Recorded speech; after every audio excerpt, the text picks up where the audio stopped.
ಎಲ್ಲರಿಗೂ ನಮಸ್ಕಾರ. ಎಸ್ ಭೈರಪ್ಪ ಅವರ ತಬ್ಬಲಿಯು ನೀನಾದೆ ಮಗನೇ ಕಾದಂಬರಿಯನ್ನು ಮುಂದುವರಿಸೋಣ.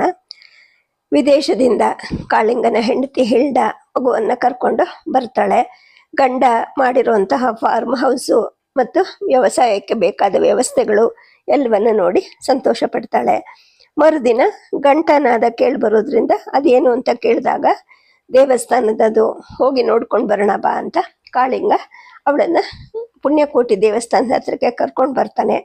ಅಲ್ಲಿದ್ದದ್ದನ್ನೆಲ್ಲ ಹಾಗೆ ಕುತೂಹಲದಿಂದ ನೋಡ್ತಾಳೆ. ಅಷ್ಟೊತ್ತಿಗೆ ವೆಂಕಟರಮಣ ಪೂಜೆ ಮಾಡ್ತಾ ಇರ್ತಾನಲ್ವ, ಅವನು ಒಂಥರ ಅವಳಿಗೆ ವಿಚಿತ್ರವಾಗಿ ಭಾಸವಾಗ್ತಾನೆ. ಕಥೆಯನ್ನು ಮುಂದುವರಿಸೋಣ. ಹೊರಗಡೆ ಯಾರೋ ಬಂದಿದ್ದಾರೆ ಅಂತ ವೆಂಕಟರಮಣನಿಗೆ ಭಾಸವಾಗತ್ತೆ. ಆದರೆ ತನ್ನ ಪಾಡಿಗೆ ತಾನು ಮಂತ್ರ ಹೇಳ್ಕೊಂಡು ಪೂಜೆ ಮಾಡ್ತಾ ಇರ್ತಾನೆ. ಗಂಧ, ಪುಷ್ಪ, ಧೂಪ, ದೀಪ, ನೈವೇದ್ಯ ಇವುಗಳನ್ನೆಲ್ಲ ಮುಗಿಸಿದ ಮೇಲೆ ಅವನು ಹೊರಗಡೆಗೆ ಬರ್ತಾನೆ. ಗುಡಿ ಮುಂದ್ಗಡೆ ಇದ್ದಂತಹ ಬಸವನಿಗೆ ವಿಭೂತಿಯನ್ನು ಇಟ್ಟು ಪೂಜೆ ಮಾಡಿ ಒಳಗಡೆ ಹೋಗ್ತಾನೆ. ಮತ್ತೆ ತಟ್ಟೆಯಲ್ಲಿ ತುಪ್ಪದ ಬತ್ತಿಯನ್ನು ಹೊತ್ತಿಸಿ ಎಡಗೈಯಲ್ಲಿ ಗಂಟೆ ಬಾರಿಸ್ಕೊಂಡು ಮಂಗಳಾರತಿ ಪ್ರಾರಂಭಿಸ್ತಾನೆ. ಆಗ ಕಾಳಿಂಗ ಗುಡಿಯ ಹೊರಗಡೆ ಇದ್ದ ದೊಡ್ಡ ಗಂಟೆಯನ್ನು ಬಡಿಲಿಕ್ಕೆ ಶುರು ಮಾಡ್ತಾನೆ. ಅದನ್ನ ಬಡಿಬೇಕು ಅಂತ ಆಸೆಯಾಗಿ ಹಿಲ್ಡ ಹುರಿಯನ್ನ ತನ್ನ ಕೈಗೆ ತಗೋತಾಳೆ. ಚರ್ಚಿನ ಗಂಟೆ ಹಾಗೆ ನಿಧಾನವಾಗಿ ಬಾರಿಸ್ತಾಳೆ. ಮಂಗಳಾರತಿ ಆಗತ್ತೆ. ಆನಂತರ ವೆಂಕಟರಮಣ ತಟ್ಟೆಯನ್ನು ತಂದು ಇವರಿಬ್ರು ಮುಂದೆ ಹಿಡಿತಾನೆ. ಕಾಳಿಂಗ ತನ್ನ ಎರಡು ಕೈಯನ್ನು ಜ್ವಾಲೆಯ ಮೇಲೆ ಕೈ ಆಡಿಸಿ ಮುಗಿತಾನೆ. ಅದರಂತೆ ನೀನು ಮಾಡು ಅಂತ ಹೆಂಡತಿಗೆ ಹೇಳಿದಾಗ ಇದರ ಅರ್ಥ ಏನು ಅಂತ ಕೇಳ್ತಾಳವಳು. ಕಾಳಿಂಗನಿಗೂ ಅರ್ಥ ಗೊತ್ತಿಲ್ಲ. ಒಟ್ಟಲ್ಲಿ ಹೀಗೆ ಮಾಡಬೇಕು ಮಾಡು ಅಂತ ಅವನು ಹೇಳಿದ್ದಕ್ಕೆ ಅವಳು ವೆರಿ ಇಂಟ್ರೆಸ್ಟಿಂಗ್ ಅಂತ ಹೇಳಿಬಿಟ್ಟು ಹಾಗೆ ಕೈ ಆಡಿಸ್ತಾಳೆ. ಆನಂತರ ವೆಂಕಟರಮಣ ತೀರ್ಥವನ್ನು ತರ್ತಾನೆ. ಕಾಳಿಂಗ ಅದನ್ನು ಅಂಗೈಗೆ ಹಾಕಿಸ್ಕೊಂಡು ಕೂಡಿದ್ಮೇಲೆ ಅವಳು ಮುಂದೆ ನಿಂತು ಉದ್ಧರಣೆಯನ್ನು ತುಂಬ್ಕೋತಾನೆ. ವಾಟ್ ಈಸ್ ದಿಸ್ ಅಂತ ಅವಳು ಕೇಳಿದ್ದಕ್ಕೆ ವೆಂಕಟರಮಣನೇ ಇಂಗ್ಲೀಷಲ್ಲಿ ಹೇಳ್ತಾನೆ, ದೇವರ ಪವಿತ್ರ ನೀರು ಅಂತ. ಕಾಳಿಂಗ ಹೇಳ್ತಾನೆ, ಆ ವಿಗ್ರಹಗಳನ್ನು ಪೂಜೆಗೆ ಮೊದಲು ತೊಳೆಯುತ್ತೆ ನೀರು ಅಂತ ವ್ಯಾಖ್ಯಾನ ಮಾಡ್ತಾನೆ. ಹಿಲ್ಡ ತನ್ನ ಕೈಯನ್ನು ಹಿಂತಗೋತಾಳೆ. ಕ್ಷಮಿಸಿ, ಅಷ್ಟು ಅನಾರೋಗ್ಯಕರ ಪದಾರ್ಥವನ್ನು ನಾನು ತಗೊಳ್ಳೋದಿಲ್ಲ ಅಂತಾಳೆ. ವೆಂಕಟರಮಣ ಸುಮ್ಮನೆ ಒಳಗಡೆ ಹೋಗ್ತಾನೆ. ಕಾಳಿಂಗ ಹೊರಗಡೆ ಹೋಗಿ 2 ಮುತ್ತುಗುರ ಎಲೆಗಳನ್ನು ಕೊಯ್ದು ತರೋಷ್ಟರಲ್ಲಿ ವೆಂಕಟರಮಣ ಮನೆಗೆ ಹೋಗೋ ಸಿದ್ಧತೆ ಮಾಡ್ಕೋತಾ ಇರ್ತಾನೆ. ಅದು ತಿಳಿದೆ ಕಾಳಿಂಗ, ಇವತ್ತೇನು ಪ್ರಸಾದ ಮಾಡಿದೀಯಾ ಅಂತ ಕೇಳಿದಾಗ ತುಪ್ಪಾಳೆಹಣ್ಣು ಅಂತ ಉತ್ತರ ಕೊಡ್ತಾನೆ ವೆಂಕಟರಮಣ. ಹಾಗಂದ್ರೆ ಬಾಳೆಹಣ್ಣು, ಬೆಲ್ಲ, ಕಾಯಿ ತುರಿ ಮಿಶ್ರ ಮಾಡಿರೋದು, ಸುವಾಸನೆಗೆ ಅಂತ ಹೇಳ್ಬಿಟ್ಟು ಏಲಕ್ಕಿ ಪುಡಿನೂ ಹಾಕಿರುತ್ತೆ, ತಿನ್ನಕ್ಕೆ ತುಂಬ ಚೆನ್ನಾಗಿರುತ್ತೆ ಅಂತ ಹೆಂಡತಿಗೆ ವಿವರಿಸ್ತಾನೆ. ಅವಳ ಕೈಯಲ್ಲೂ ಒಂದು ಎಲೆಯನ್ನು ಕೊಟ್ಟು ಕಾಳಿಂಗ ಕಾದು ನಿಂತ್ಕೊತಾನೆ. ಆದರೆ ಹೊರಗಡೆಗೆ ಬಂದ ವೆಂಕಟರಮಣ ಕಾಳಿಂಗನ ಎಲೆ ಮೇಲೆ ಮಾತ್ರ ಪ್ರಸಾದವನ್ನು ಹಾಕಿ ಹಿಂತಿರುಗ್ತಾನೆ. ಹಿಲ್ಡಾಗೆ ಪೆಚ್ಚನ್ಸುತ್ತೆ. ಕಾಳಿಂಗನಿಗೂ ಕಸಬಿಸಿ ಅನ್ಸುತ್ತೆ. ಅವನು ಕನ್ನಡದಲ್ಲಿ ಕೇಳ್ತಾನೆ, ವೆಂಕಟರಮಣ ಇವಳಿಗೆ ಪ್ರಸಾದ ಕೊಡಲ್ವಾ ಅಂತ ಕೇಳಿದ್ದಕ್ಕೆ ವೆಂಕಟರಮಣ ನಿಂತ್ಕೊಂಡು ಅವರಿಬ್ಬರ ಕಡೆಗೂ ತಿರುಗ್ತಾನೆ. 1 ನಿಮಿಷದಲ್ಲಿ ಏನೋ ಯೋಚನೆ ಮಾಡ್ತಾ ಇರ್ತಾನೆ. ಅವನ ಮುಖದಲ್ಲಿ ಅಸಮಾಧಾನ ತುಂಬಿ ತುಳುಕ್ತಾ ಇರುತ್ತೆ. ತಕ್ಷಣ ಇಂಗ್ಲೀಷ್ನಲ್ಲೇ ಹೇಳ್ತಾನೆ, ತೀರ್ಥ ಬೇಡ ಅನ್ನೋರಿಗೆ ಪ್ರಸಾದನೂ ಇಲ್ಲ. ನಮ್ಮ ದೇವರು ಪೂಜೆಯನ್ನ ಯಾರು ನಂಬೋದಿಲ್ವೋ ಅವ್ರಿಗೆ ಪ್ರಸಾದ ತಿನ್ನೋ ಅಧಿಕಾರ ಕೂಡ ಇಲ್ಲ. ನಾನು ಈಕೆಗೆ ಕೊಡಲ್ಲ ಅಂತ ನಿಷ್ಠುರವಾಗಿ ಹೇಳಿಬಿಟ್ಟು ಗರ್ಭಗುಡಿ ಒಳಗಡೆಗೆ ಹೋಗ್ಬಿಡ್ತಾನೆ. ಪ್ರಸಾದದ ಚರುಕನ್ನು ಚೌಕದಲ್ಲಿ ಕಟ್ಕೊಂಡು ಇನ್ನೊಂದು ಚೌಕವನ್ನು ಹೆಗಲ ಮೇಲೆ ಹಾಕ್ಕೊಂಡು ಹೊರಗೆ ಬರ್ತಾನೆ. ಬರುವಾಗ ಅವನಿಗನ್ಸುತ್ತೆ, ಕಾಳಿಂಗನ ಹೆಂಡತಿ ಕಾಲ್ಗೆ ಹಾಕ್ಕೊಂಡಿದ್ದ ರಬ್ಬರ್ ಚಪ್ಪಲಿಯನ್ನು ತೆಗೆದು ಹೊರಗೆ ಬಿಟ್ಟಿರೋದೇ ಇಲ್ಲ. ದಾರಿ ಬಿಡಿ, ನಾನು ಬಾಗಿಲು ಹಾಕ್ಕೋಬೇಕು ಅಂತ ಅವನು ಹೇಳುವಾಗ ಕಾಳಿಂಗ ಪ್ರಸಾದದ ಎಲೆಯನ್ನು ಕೈಲಿ ಹಿಡಿದು ಸುಮ್ಮನೆ ನಿಂತಿದ್ದ. ಹಿಲ್ಡ ತಿರಸ್ಕಾರದಿಂದ ವೆಂಕಟರಮಣನ ನಡೆಯನ್ನು ನಿರೀಕ್ಷಿಸ್ತಾ ಇರ್ತಾಳೆ. ಅವರಿಬ್ರು ಬಾಗಿಲಿಂದ ಹೊರಗೆ ಬಂದ ಮೇಲೆ ವೆಂಕಟರಮಣ ದಪ್ಪ ಬೀಗವನ್ನು ಜಡಿತಾನೆ. ಉದ್ದನೆ ಬೀಗದ ಕೈಯನ್ನ ತನ್ನ ಸೊಂಟದ ಉಡುದಾರದ ತುದಿಗೆ ಕಟ್ಕೊಂಡು ಬರಿಗಾಲಿಂದಲೇ ಅಲ್ಲಿಂದ ಹೊರಟು ಹೋಗ್ತಾನೆ. 5 ನಿಮಿಷ ಮಂಕಾಗಿ ನಿಂತಿದ್ದ ಕಾಳಿಂಗ ಹೆಂಡತಿಗೆ ಹೇಳ್ತಾನೆ, ಡಾರ್ಲಿಂಗ್, ನೀನು ಮಗು ಜೊತೆ ಮನೆಗೆ ಹೋಗು, ನಾನು ಅವನ ಕೈಯಲ್ಲಿ ಮಾತಾಡ್ಕೊಂಡು ಬರ್ತೀನಿ ಅಂತ.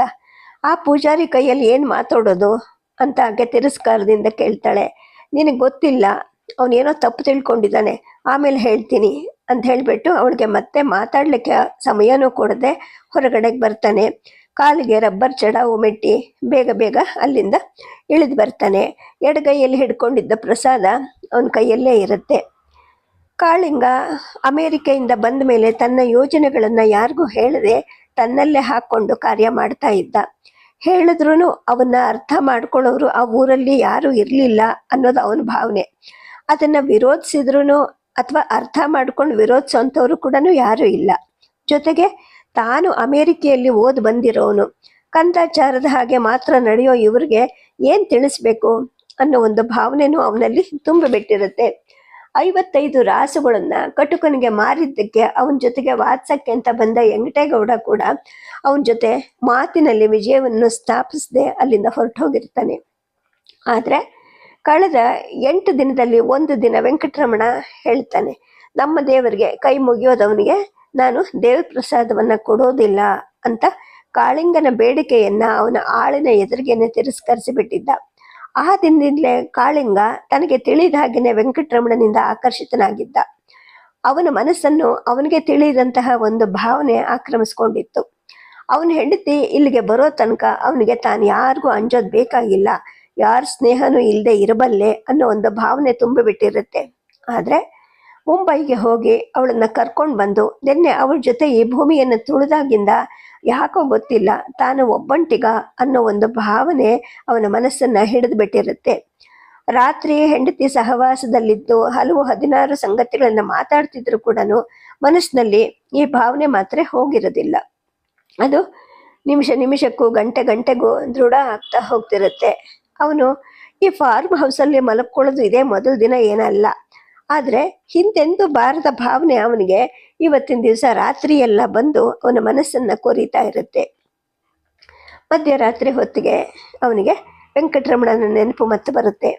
ಅವನ ಮಡಿ, ಆಚಾರ, ವಿಚಾರ ಇವ್ಯಾವುದು ಕಾಳಿಂಗನಿಗೆ ಹೊಸದೇನಲ್ಲ. ಆದರೂ ಅವನೊಬ್ಬ ಮಾತ್ರ ತನಗಾಗ್ಲಿ ಹಿಳ್ದಳಿಗಾಗ್ಲಿ ಸಂಗಾತಿ ಆಗ್ತಾನೆ ಅಂತ ಅವನ ಮನಸ್ಸು ಹೇಳ್ತಾ ಇರುತ್ತೆ. ಅಭಿಪ್ರಾಯಗಳಲ್ಲಿ ಎಷ್ಟೇ ಭಿನ್ನತೆ ಇದ್ರೂ ಅವ್ರ ಸಂಗಡ ಮಾತನಾಡಕ್ಕೆ ತಿಳಿದಿದ್ದವರು ಅಲ್ಲಿ ಮತ್ತಾರೂ ಇರೋದಿಲ್ಲ.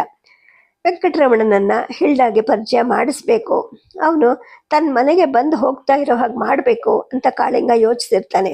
ಆದರೆ ಈ ದಿನ ಬೆಳಗ್ಗೆ ಅದು ಪ್ರಾರಂಭದಲ್ಲೇನೆ ಮಿರಸಕ್ಕೆ ತಿರುಗಿಬಿಟ್ಟಿರುತ್ತೆ.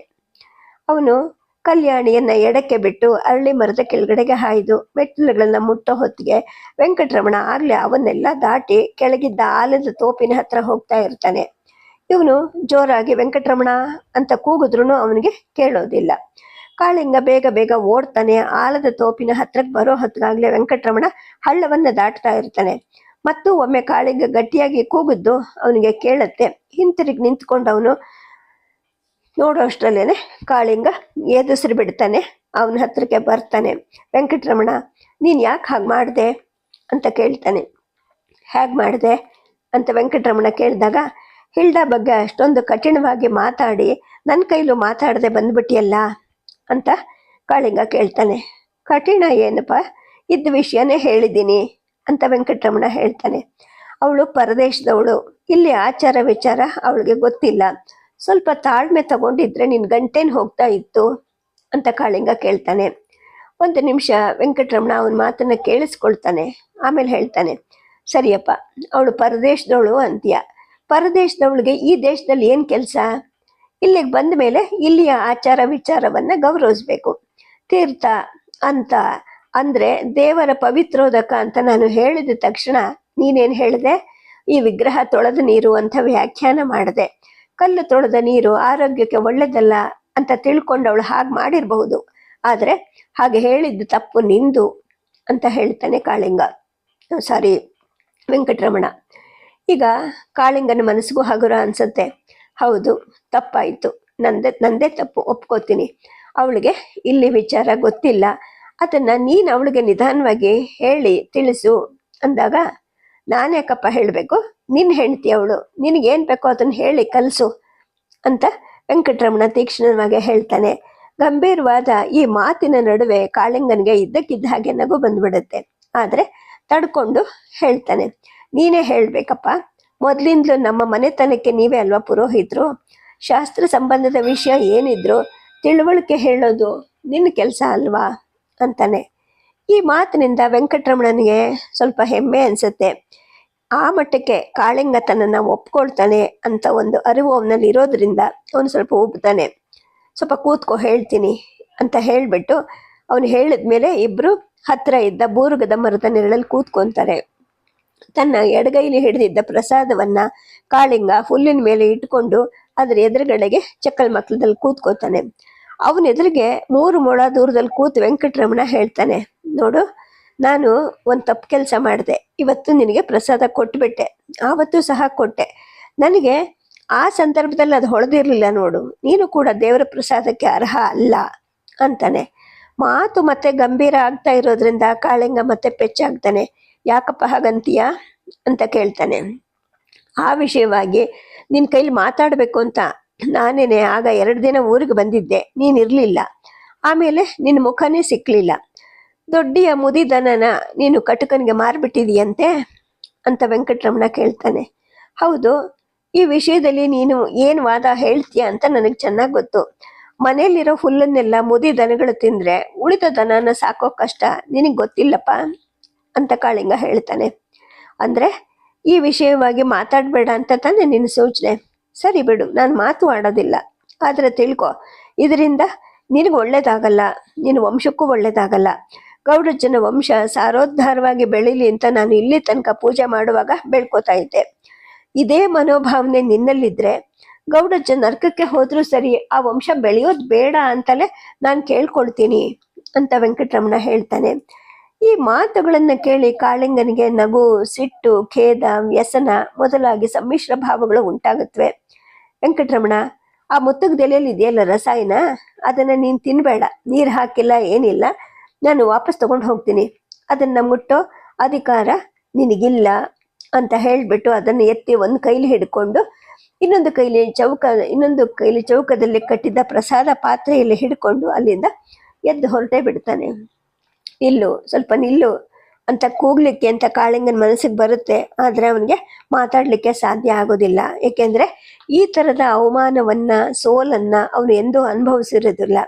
ಕೈಯಲ್ಲಿ ಬಂದಿದ್ದಂತಹ ಪ್ರಸಾದದ ಎಲೆಯನ್ನು ಕೂಡ ವೆಂಕಟರಮಣ ಏನು ಹೇಳ್ದೆ ತಗೊಂಡು ಹೋಗಿದ್ದು ಅವನಿಗೆ ಖೇದ ಅನಿಸುತ್ತೆ. 8 ತಿಂಗಳಿನ ಗಂಡು ಮಗು ಜೊತೆಗೆ ಅವನ ಹೆಂಡತಿ ಊರಿಗೆ ಬರೋವರೆಗೂ ಕಾಳಿಂಗ ಕೆಂಪು ದೇಶದಲ್ಲೇ ಮದುವೆ ಆಗಿದ್ದ ಸುದ್ದಿ ಊರಲ್ಲಿ ಯಾರಿಗೂ ಗೊತ್ತೇ ಇರೋದಿಲ್ಲ. ಆದ್ರೆ ಅವನು ಬಂದ ದಿನ ಸಂಜೆಗೆನೆ ಆಳುಗಳು ಊರಿಗೆಲ್ಲ ವಿಷಯವನ್ನ ಹರಡ್ತಾರೆ. ಕೆಂಪು ಅಂದ್ರೆ ಕುಂಕುಮನೂ ಅಲ್ಲ, ಹಂಗವಳೆ, ಜಾತ್ರೆಯಲ್ಲಿ ಬರೋ ಕರ್ಪೂರದ ಗೊಂಬೆ ಹಂಗ ಬಣ್ಣ, ಅದರ ಹಂಗೇನೆ ಕೂದಲು ಇರ್ತದೆ, ಹಂಗೆ ಲಂಗನೂ ಹಾಕೊಂಡವಳು ಅಂತ ಒಬ್ಬ ವರ್ಣಿಸಿದ್ರೆ, ಇನ್ನೊಬ್ಬ ಹೇಳ್ತಾ ಇರ್ತಾನೆ, ಚಂಗಂತ ಹೆಂಗೆ ಟ್ರ್ಯಾಕ್ಟರ್ ಮೆಷಿನ್ ಮ್ಯಾಗ ನೆಗೆದು ನಡೆಸಿದ್ಲು ಕಂಡ್ಯಾ ಅಂತ ಹೇಳ್ತಿರ್ತಾಳೆ. ಅವಳು ಗಂಡ ನೋಟೆ ದಿಮ್ಮಗವಳೆ ಕಣಪ್ಪ, ಅವಳಿಗೆ ಬರದೇ ಇರೋ ವಿದ್ಯೆನೇ ಇಲ್ಲ ಅಂತ 3ನೇವನು ಹೇಳ್ತಾನೆ. ಕೆಂಪು ಜನರನ್ನ ನೋಡಿದವರು ಆ ಊರಲ್ಲಿ ಬಹಳ ಜನ ಇರೋದಿಲ್ಲ. ವೆಂಕಟೇಗೌಡ ಒಂದ್ಸಲ ಡಿಸ್ಟ್ರಿಕ್ಟ್ಗೆ ಹೋಗಿದ್ದಾಗ ಒಬ್ಬ ಕೆಂಪು ಸಾಹೇಬ್ರನ್ನ ನೋಡಿರ್ತಾನೆ. ಆದ್ರೆ ಅವ್ರ ಹೆಂಡತಿಯನ್ನ ಅವನೇನು ನೋಡಿರೋದಿಲ್ಲ. ಇನ್ನು ಕಟ್ಟೆಮನೆ ಶಿಂಗರೇಗೌಡನ ಮಗಯ್ಯ ತಮ್ಮಯ್ಯ ಒಂದ್ಸಲ ಜಂಬೂ ಸವಾರಿ ನೋಡಕ್ ಮೈಸೂರಿಗೆ ಹೋಗಿರ್ತಾನೆ. ಆಗ ಅಲ್ಲಿ ಕೆಲವಾರು ಇಂಗ್ಲಿಷ್ ಲೇಡಿಗಳನ್ನ ನೋಡಿರ್ತಾನೆ. ಆ ನೆನಪಿನ ಆಧಾರದ ಮೇಲೆ ಅವನು ಬಹುಶಃ ಕಾಳಿಂಗನ ಹೆಂಡತಿ ಹೀಗೆ ಇರಬಹುದು ಅಂತ ವರ್ಣಿಸಿ ಹೇಳ್ತಾನೆ. ಆಗ ಆಳು ನಿಂಗ ಹೇಳ್ತಾನೆ, ಬಂದೂಕ ತಗೊಂಡು ಗುರಿ ಮಡಗಿ ಆಕಾಶದಾಗಾರ ಹಕ್ಕಿನಾದ್ರೂ ಹೊಡಿತಾಳಪ್ಪ ಅವಳು ಗೊತ್ತಾ ಅಂತ ಹೇಳಿದ್ದನ್ನ ಕೇಳಿ ಊರವ್ರಿಗೆ ಅವಳ ಬಗ್ಗೆ ಇದ್ದ ಕುತೂಹಲದ ಜೊತೆಗೆ ಈಗ ಭಯನೂ ಸೇರ್ಕೊಳ್ಳುತ್ತೆ. ಇದೆಲ್ಲ ಕಳೆಯುತ್ತೆ. ಒಂದು ದಿನ ವೆಂಕಟೇಗೌಡ ಮನೆಗೆ ಬಂದು ತಾಯವ್ವನ್ನ ಕೇಳ್ತಾನೆ.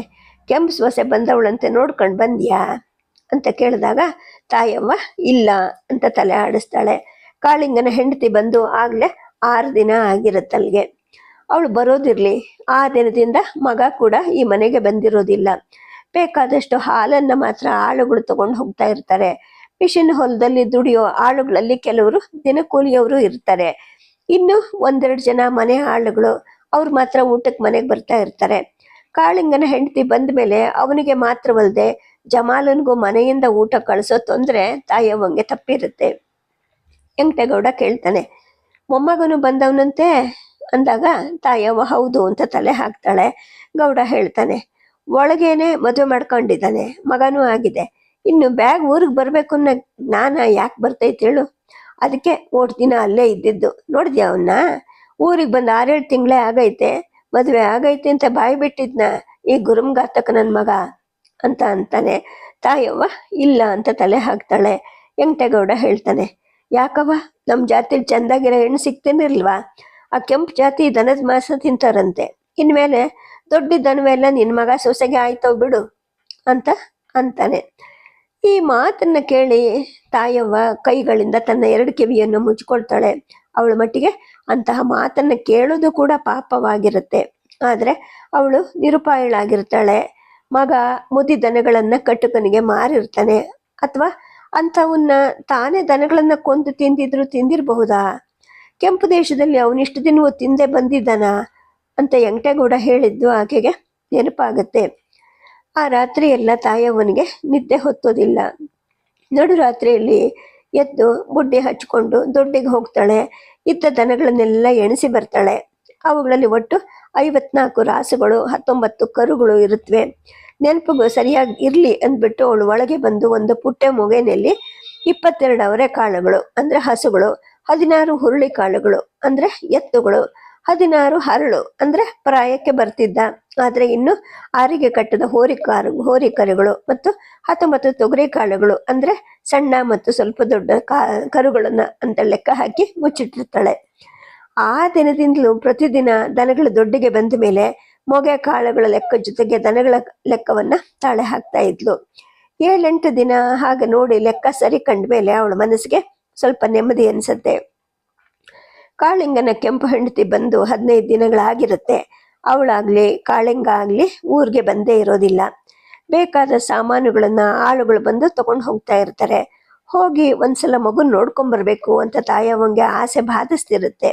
ಅಲ್ಲದೆ ಗಂಡು ಮಗು ಕೆಂಪಗೆ ತುಂಬ್ಕೊಂಡಿದೆ ಅಂತ ಆಳುಗಳೆಲ್ಲ ಹೇಳ್ತಾ ಇರ್ತಾರೆ. ಅದನ್ನಾದ್ರೂ ನೋಡ್ಬೇಕು ಅನ್ನೋ ಬಯಕೆ ಆಕೆಯನ್ನ ಸದಾ ಕಾಡ್ತಾ ಇರುತ್ತೆ. ಆದ್ರೆ ತನ್ನನ್ನು ಕರೆದವರಾದ್ರೂ ಯಾರು? ಅಲ್ಲದೆ ಮಗನಾದವನಾದ್ರೂ ಹೆಂಡತಿ ಮತ್ತು ಮಗುವನ್ನ ಅವನು ಎಂಥ ಹೆಂಡತಿನೇ ಆಗ್ಲಿ ಎಂಥವಳನ್ನ ಆಗ್ಲಿ ಕರ್ಕೊಂಬಂಡು ಅಮ್ಮಂಗೆ ತೋರಿಸ್ಬೇಕಿತ್ತಲ್ವಾ. ಮಗನಿಗೆ ಬೇಡ ಅಂದಮೇಲೆ ತಾನೇ ಕಲ್ಗೆ ಹೋಗ್ಬೇಕು ಅನ್ಸುತ್ತೆ. ತನಗೆ ಒದಗಿದ ಈ ಸ್ಥಿತಿಯನ್ನ ನೆನೆಸ್ಕೊಂಡು ಅವಳು ಒಂದೊಂದ್ಸಲ ಒಬ್ಬಳೇ ಇದ್ದಾಗ ಸ್ವಲ್ಪ ಅಳ್ತಾ ಇರ್ತಾಳೆ. ಅತ್ತು ಸೆರಗಿಂದ ಕಣ್ಣನ್ನು ಒರೆಸ್ಕೊಂಡು ಸಮಾಧಾನ ತಂದ್ಕೊಂತಿರ್ತಾಳೆ. ಅಜ್ಜ ಅಥವಾ ಅಜ್ಜಿ ಇದ್ದಿದ್ರೆ ಅವನು ಹೀಗೆ ಮಾಡ್ತಾ ಇರ್ಲಿಲ್ವೋ ಏನೋ. ಆದ್ರೆ ಅವ್ರು ಸಾಯೋ ಮೊದಲೇನೆ ಅವನಲ್ಲೇ ಮದುವೆ ಮಾಡ್ಕೊಂಡಿದ್ನಲ್ಲ, ಆ ಸಂಗತಿಯನ್ನ ಊರಿಗೂ ತಿಳಿಸಿರ್ಲಿಲ್ಲ. ಆ ಸೊಸೆ ಅನ್ನಿಸ್ಕೊಂಡು ಅವಳಾದ್ರೂ ಒಂದ್ಸಲ ಆದ್ರೂ ಇಲ್ಲಿಗೆ ಬಂದು ತನ್ನನ್ನು ನೋಡೋಗ್ಬಾರ್ದ? ಜೊತೆಲಿ ಇರಬೇಡ ಅಂತ ನಾನೇನು ಹೇಳಿದ್ನ? ಹೀಗೆ ಅನೇಕ ಯೋಚನೆಗಳು ತಾಯವ್ವನ ಮನಸ್ಸನ್ನ ಸದಾ ಕೊರಿತಾ ಇರುತ್ತವೆ. ಆದ್ರೆ ಒಂದು ದಿನ ಮಧ್ಯಾಹ್ನ ಸುಮಾರು 2 ಗಂಟೆ ಹೊತ್ತಿಗೆ ಕಾಳಿಂಗ ಮನೆಗೆ ಬರ್ತಾನೆ. ತಾಯವ್ವ ಅವನನ್ನು ಏನು ಮಾತಾಡಿಸ್ದೆ ಸುಮ್ಮನಿರ್ತಾಳೆ. ಅವನು ದೊಡ್ಡಿಗೆ ಹೋಗಿ ಬರ್ತಾನೆ. ಮನೆ ವಾಡ ಕಣಜ ಎಲ್ಲವನ್ನ ನೋಡ್ತಾನೆ. ಇಷ್ಟು ದಿನವಾದ್ರೂ ಅಲ್ಲಿಗೆ ಬಂದ ನಿನ್ನ ಸೊಸೆ ಮೊಮ್ಮಗನ್ನ ನೋಡ್ಕೊಂಡು ಬರಕ್ಕಾಗ್ತಿರ್ಲಿಲ್ವಾ ಅಂತ ಹೇಳ್ಬಿಟ್ಟು ಕಂಬಕ್ಕೋ ಅಥವಾ ಗೋಡೆಗೋ ಹೇಳೋವನ ಹಾಗೆ ಹೇಳ್ತಾನೆ. ತಾಯವ್ವ ಅದೇನೋ ಸನ್ನೆ ಮಾಡ್ತಾಳೆ. ಅವನು ಅವಳ ಕಡೆ ನೋಡಿರೋದಿಲ್ಲ. ಅವನೇ ಮತ್ತೆ ಅಂತಾನೆ, ನಡಿ ಈಗ ಅಲ್ಲಿಗೆ ಬಂದು ಹೋಗು ಅಂತಾನೆ. ಅವಳು ನಿಂತಿದ್ದಂತೆಯೇ ಸಿದ್ಧಳಾಗ್ತಾಳೆ. ಅವನು ಕತ್ತೆತ್ತಿ ಅವಳನ್ನ ನೋಡ್ತಾನೆ. ಅವಳ ತಲೆ ಎಣ್ಣೆ ಕಂಡಿರೋದಿಲ್ಲ. ಹುಟ್ಟಿದ್ದ ಸೀರೆ ಕೊಳೆ ಆಗಿರುತ್ತೆ. ಆಗ್ತಾನೆ ಅಡಿಗೆ ಒಲೆ ಬೂದಿ ಎತ್ತಿ ಬಂದಿದ್ರಿಂದ ಬಲ ಮೊಳಕೈ ಎಲ್ಲ ಮಸಿಯಾಗಿರುತ್ತೆ. ಮುಖದ ಮೇಲೆ ಬೆಳಗ್ನಿಂದ ಹರಿದಿದ್ದ ಬೆವರು ಒಣಗ್ ನಿಂತಿರುತ್ತೆ. ಒಂದಿಟ್ಟು ತಾನ ಮಾಡ್ಕೊಂಡು ಬೇರೆ ಸೀರೆ ಉಟ್ಕೊಂಡಾರೋ ಬಾ ಅಂತ ಮಗ ಹೇಳ್ತಾನೆ. ತಾಯಿ ಬಚ್ಚಲ ಮನೆಗೆ ಹೋಗ್ತಾಳೆ. ಚುಚ್ಚಲು ಸೊಪ್ಪು ಬೆರೆಸಿದ ಸೀಗೆ ಪುಡಿಯಿಂದ ಮೈ ತಿಕ್ಕಿ ತಲೆಯನ್ನು ತೊಳ್ಕೊಂಡು ಸ್ನಾನ ಮಾಡಿ ಬೇರೆ ಸೀರೆ ಉಟ್ಕೊಂತಾಳೆ. ಸಿಕ್ಕಟ್ಟಿಗೆಯಿಂದ ತಲೆ ಕೆರ್ಕೊಂಡು ಹೊರಟು ನಿಂತಾಳೆ. ತಾಯಿ ವೇಷದ ಬಗ್ಗೆ ಇನ್ನೂ ಸಲಹೆ ಕೊಡಬೇಕು ಅಂತ ಕಾಳಿಂಗನಿಗೆ ಮನಸ್ಸು ಬರುತ್ತೆ. ಆದ್ರೆ ಅದಕ್ಕಿಂತ ಹೆಚ್ಚಿಗೆ ಆಕೆ ವೇಷ ಧರಿಸಿದ್ದು ನೆನಪಿಗೆ ಬರುವುದಿಲ್ಲ. ಮನೆಗೆ ಬೀಗ ಹಾಕೊಂಡ ಮೇಲೆ ತಾಯವ್ವ ಮಗನ ಹಿಂದೆ ಹೊರಡ್ತಾಳೆ. ಊರಲ್ಲಿ ಯಾರು ಜನ ಇರೋದಿಲ್ಲ. ಹೆಂಗಸರು ಗಂಡಸರಾದಿಯಾಗಿ ದೊಡ್ಡವರೆಲ್ಲರೂ ಹೊಲ ಗದ್ದೆಗಳಿಗೆ ದುಡಿಯಕ್ಕೆ ಹೋಗಿರ್ತಾರೆ. ತಲೆ ಮೇಲೆ ಬಿಸಿಲು ಸುಡುತ್ತಾ ಇರುತ್ತೆ. ಕಾಳಿಂಗ ಕಾಲಿಗೆ ರಬ್ಬರ್ ಬೂಟು, ತಲೆ ಮೇಲೆ ಕಾಕಿ ಹ್ಯಾಟ್ ಇಟ್ಕೊಂಡಿರ್ತಾನೆ. ಆದ್ರೆ ತಾಯವ್ವನಿಗೆ ಅದು ಬಿಸಿಲೇ ಅಲ್ಲ. ಒದ್ದೆಯಾಗಿದ್ದ ತಲೆಯನ್ನ ಆರಕ್ಕೆ ಬಿಟ್ಟುಕೊಂಡು ಬರಿಗಾಲಲ್ಲಿ ಅವನ ಹಿಂದೆ ಬಿರುಬಿರ ನಡೀತಾ ಇರ್ತಾಳೆ. ಅವಳು ಮಗನ ಈ ಹೊಸ ಹೊಲವನ್ನಾಗ್ಲಿ ಅಥವಾ ಅವ್ರ ಮನೆಯನ್ನಾಗ್ಲಿ ಒಂದು ದಿನವೂ ನೋಡಿದವಳಲ್ಲ. ಉಳೋ ಮಿಷನ್ ಮಾತ್ರ ಒಂದ್ ದಿವಸ ಊರೊಳಗೆ ಬಂದಿರುತ್ತೆ. ಆಗ ಅದ್ರ ಹಿಂದಿನ ದೊಡ್ಡ ದೊಡ್ಡ ಹಲ್ಲುಗಳನ್ನು ನೋಡಿ ಆಶ್ಚರ್ಯಪಟ್ಟಿರ್ತಾಳೆ. ಇವರು ರಸ್ತೆ ದಡದ ತಂತಿ ಬೇಲಿಯ ಮಧ್ಯದಲ್ಲಿದ್ದ ಬಾಗ್ಲನ್ನು ದಾಟಿ ಒಳಗಡೆ ಹೋದಾಗ ಉಳೋ ಮಿಷನ್ ಬಡಬಡ ಅಂತ ನಡೀತಿರುತ್ತೆ. ಹತ್ರ ಹೋದ ಹಾಗೆ ಅದನ್ನ ನಡೆಸ್ತಿರೋಳು ಆ ಕೆಂಪು ಹೆಂಗಸು ಅಂತ ತಾಯವ್ವಂಗೆ ಕಾಣಿಸುತ್ತೆ. ಅರೆ, ಇವಳೆ ತನ್ನ ಸೊಸೆನ ಅನ್ನೋ ಒಂದು ಕುತೂಹಲದ ಜೊತೆಗೆ ತಾಯವ್ವನ ಎದೆ ಡವಡವ ಹೊಡ್ಕೊಳ್ಳೋಕೆ ಶುರು ಆಗುತ್ತೆ. ಏನೋ ಒಂದು ರೀತಿಯ ಹೆದರಿಕೆಯಿಂದ ಕೈಕಾಲುಗಳು ಸೂಕ್ಷ್ಮವಾಗಿ ನಡ್ಗಕ್ಕೆ ಮೊದಲಾಗುತ್ತೆ. ಆದ್ರೂ ಮಗನ ಹಿಂದೆ ಬೇರೆ ಬೇರೆ ಹೆಜ್ಜೆ ಹಾಕ್ತಾಳೆ. ಇವರು ಅದ್ರ ಹತ್ರಕ್ಕೆ ಹೋದಾಗ ಉಳೋ ಮಿಷನ್ ಧೂಳೆಬ್ಬಿಸ್ಕೊಂಡು ತಮ್ಮ ಮೇಲ್ಮೇಲೇನೆ ಬರ್ತಾ ಇದೆಯಾ ಅನ್ಸಿ ತಾಯವ್ವ ಓರೆ ಆಗ್ತಾಳೆ. ಅಷ್ಟರಲ್ಲಿ ಕಾಳಿಂಗ ಅವನ ಹೆಂಡತಿಗೇನೋ ಹೇಳ್ತಾನೆ. ಮಿಷನ್ ನಿಲ್ಲತ್ತೆ. ಅವನ ಹೆಂಡತಿ ಅದರಿಂದ ಕೆಳಗೆ ಧುಮುಕ್ತಾಳೆ. ಅದು ಗಂಡ್ಸೋ ಹೆಂಗ್ಸೋ ಅಂತ ತಾಯವ್ವನಿಗೆ ತಿಳಿಯೋದಿಲ್ಲ. ಮೈಯ ಆಕೃತಿ ಹೆಂಗಸಿನ ತರ ಇದ್ರೂ ಮಂಡಿ ತನಕ ಚಡ್ಡಿ ಹಾಕೊಂಡು ಎದೆಗಂಗಿ ತೊಟ್ಕೊಂಡಿರುತ್ತೆ. ಜಡೆ ಅಲ್ಲದೆ ಇದ್ರೂ ತಲೆ ಕೂದಲನ್ನ ನಾಟಕದವ್ರ ಹಂಗೆ ತೂಸು ಉದ್ದಕ್ಕೆ ಬಿಟ್ಟು ಕತ್ತರಿಸ್ಕೊಂಡಿರುತ್ತೆ. ಕಾಳಿಂಗ ಅದೇನೋ ಇಂಗ್ಲಿಷಲ್ಲಿ ಹೇಳ್ತಾನೆ. ಅವಳು ತಾಯವ್ವನ ಹತ್ರ ಬರ್ತಾಳೆ. ಅವಳು ಕೈ ಹಿಡ್ಕೊಂಡು ಅವಳ ಬಲ ಮುಂಗೈಗೆ ಮುತ್ತು ಕೊಡ್ತಾಳೆ. ತಾಯವ್ವನಿಗೆ ಒಂಥರ ಅನ್ಸುತ್ತೆ. ಅವಳು ಕೈಯನ್ನು ತಕ್ಷಣ ಹಿಂದಕ್ಕೆ ತಗೋತಾಳೆ. ಸೊಸೆ ಅದನ್ನ ಗಮನಿಸದೆ ತನ್ನ ಬಲತೋಳನ್ನ ಇವಳ ಹೆಗಲ ಮೇಲೆ ಹಾಕಿ ತಬ್ಕೊಂತಾಳೆ. ಅತ್ತೆ ಸಂಕೋಚದಿಂದ ಹಿಂಡಿ ಹಾಕ್ತಾಳೆ. ಮೂವರು ತಗಡಿನ ಮನೆಗೆ ಬಂದಾಗ ಜಮಾಲ ಮಗುನ ಆಡಿಸ್ತಾ ಇರ್ತಾನೆ. ಮಗು ಕೆಂಪಿಗೆ ಅದರ ಅಮ್ಮನ ಹಾಗೆ ಇರುತ್ತೆ. ಕಣ್ಣು ನೀಲಿ ಗಾಜಿನ ಹಾಗೆ ಹೊಳಿತಿರುತ್ತವೆ. ಮೈ ಬಣ್ಣ ಅಂತೂ ಹೆಚ್ಚಿಟ್ಟ ಪರಂಗಿ ಹಣ್ಣಿಗಿಂತ ಕೆಂಪಿಗಿರುತ್ತೆ. ತಲೆ ಕೂದಲು ಉಂಗುರದ ಹಾಗೆ ಸುತ್ತಕೊಂಡಿರುತ್ತವೆ. ಕಾಳಿಂಗ ಮಗುನಲ್ಲಿ ಹೀಗೆ ಇದ್ದ, ಆದ್ರೆ ಇಷ್ಟು ಕೆಂಪಿಗಿರ್ಲಿಲ್ಲ, ಬೆಳ್ಳಗಿತ್ತು. ಅವನು ಮಗುವನ್ನ ಎತ್ಕೊಂಡು ತಾಯಿಗೆ ಕೊಡ್ತಾನೆ. ಅವಳು ಪ್ರೀತಿಯಿಂದ ಕೈ ನೀಡಿ ಮೊಮ್ಮಗನನ್ನ ತಬ್ಕೊಳ್ತಾಳೆ. ಆದ್ರೆ ಅದು ಈ ಅಪರಿಚಿತ ಆಕೃತಿಯ ಹೊಸಬಳನ್ನ ಕೊಂಡು ಕಿಚ್ಚಂತ ಕಿರಿಚ್ಕೊಳ್ಳುತ್ತೆ. ಜೊತೆಗೆ ಉಸಿರು ಕಟ್ಕೊಳ್ಳುತ್ತೆ. ಕಾಳಿಂಗ ಅದನ್ನ ಎತ್ಕೊಂಡ್ರೂ ಉಸಿರು ಹಿಂದೆ ಬರೋದಿಲ್ಲ. ತಕ್ಷಣ ಹಿಲ್ಡ ತನ್ನ ಮಗುವನ್ನ ಕೈಗೆ ತಗೊಂತಾಳೆ. ತನ್ನ ಭಾಷೆಯಲ್ಲಿ ಏನೋ ಸಮಾಧಾನ ಹೇಳ್ತಾಳೆ. ಒಳಗಡೆ ಹೋಗಿದ್ದ ಉಸಿರು ಅಳುವಿನ ರೂಪದಲ್ಲಿ ಮತ್ತೆ ಮಗುವಿಂದ ಹೊರಗೆ ಬರುತ್ತೆ. ಅದಕ್ಕೆ ಗುರ್ತಾಗಿಲ್ಲ ಅಂತ ಜಮಾಲ ಹೇಳ್ತಾನೆ. ಒಂದು 5 ನಿಮಿಷದಲ್ಲಿ ಮಗು ಸುಮ್ಮನಾಗತ್ತೆ. ಆದ್ರೆ ತಾಯವ್ವ ಮತ್ತೆ ಅದರ ಕಡೆ ಕೈ ನೀಡಿದಾಗ ಪುನಃ ಮೇಲುಸಿರಲ್ಲಿ ಅಳಕ್ಕೆ ಮೊದಲು ಮಾಡುತ್ತೆ. ಈ ಸಲ ಜಮಾಲ ಅದನ್ನ ಹೊರಗಡೆಗೆ ಕರ್ಕೊಂಡು ಹೋಗ್ತಾನೆ. ಸೊಸೆ ಒಳಗೆ ಅಡುಗೆ ಮನೆಗೆ ಹೋಗ್ತಾಳೆ. ಕೂತ್ಕೊಳ್ಳೋ ಹಾಗೆ ಮಗ ತಾಯಿಗೆ ಸೋಫಾ ತೋರಿಸ್ತಾನೆ. ಅವಳು ಅದ್ರ ಮೇಲೆ ಕೂಡದೆ ನೆಲದ ಮೇಲೆ ಕೂತ್ಕೊಂತಾಳೆ. ಸೋಫಾದ ಮೇಲೆ ಕೂತ್ಕೋ ಅಂತ ಅವನು ಒತ್ತಿ ಹೇಳಿದ್ರು ಯಾರು ತನಗ್ಯಾಕೆ ಅಂತ ಆಕೆ ಕೈ ಆಡಿಸ್ತಾಳೆ. ಸೊಸೆ ಸ್ವಲ್ಪ ಹೊತ್ತಲ್ಲಿ ಗಾಜಿನ ತಟ್ಟೆಗಳಲ್ಲಿ ಕತ್ತರಿಸಿ ಇಟ್ಟಿದ್ದಂತಹ ಜಾಮ್ ಸವರಿದ ಬೆಡ್ಡು ಮತ್ತು ಬಿಸ್ಕತ್ಗಳನ್ನ ಕೊಡ್ತಾಳೆ. ಜೊತೆಗೆ ಬಾಳೆಹಣ್ಣು ಕಿತ್ಲೆ ಹಣ್ಣು ಇರುತ್ತೆ.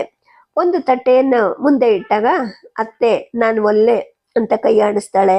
ಆದ್ರೆ ಮಗ ಬಲವಂತ ಮಾಡಿದಾಗ ಸುಮ್ಮನೆ ಕೈಲಿ ತಗೊಂಡು ಬ್ರೆಡ್ ಬಾಳೆಹಣ್ಣುಗಳನ್ನು ತಿಂತಾಳೆ. ಮಗ ಸೋಫಾದ ಮೇಲೆ ಕೂತಿರ್ತಾನೆ. ಸೊಸೆ ಅವನ ಪಕ್ಕದಲ್ಲಿ ಕೂತ್ಕೊಂಡು ತಾನು ಒಂದು ತಟ್ಟೆಯನ್ನು ಮುಂದಿನ ಟೀಪಾ ಮೇಲೆ ಇಟ್ಕೊಂಡು ತಿನ್ನತೊಡಗ್ತಾಳೆ. ಅತ್ತೆ ಮೂಗಿ. ಸೊಸೆಗೆ ಭಾಷೆ ಬರೋದು. ಮಗನಿಗೆ ಏನ್ ಮಾತಾಡ್ಬೇಕು ಅಂತ ತೋಚ್ತಾ ಇಲ್ಲ. ಮೌನದಲ್ಲೇ ಉಪಹಾರ ಮುಗಿಯುತ್ತೆ. ಆಮೇಲೆ ಸೊಸೆ ಒಳಗಿಂದ ಕಾಫಿ ತರ್ತಾಳೆ. ಆದ್ರೆ ಅತ್ತೆ ಕುಡಿಯೋದಿಲ್ಲ. ಒಂದು ಗಳಿಗೆ ಅಲ್ಲೇ ಕೂತಿದ್ಮೇಲೆ ತಾಯವ್ವ ಎದ್ದು ದೇವಸ್ಥಾನದ ಕಡೆಗೆ ಹೋಗ್ತಾಳೆ. ಕಲ್ಯಾಣಿಗೆ ಹಾಕಿದ್ದ ಪಂಪನ್ನು ಆಕೆ ನೋಡ್ತಾ ಇದ್ದಿದ್ದು ಇದೇ ಮೊದಲ ಸಲ.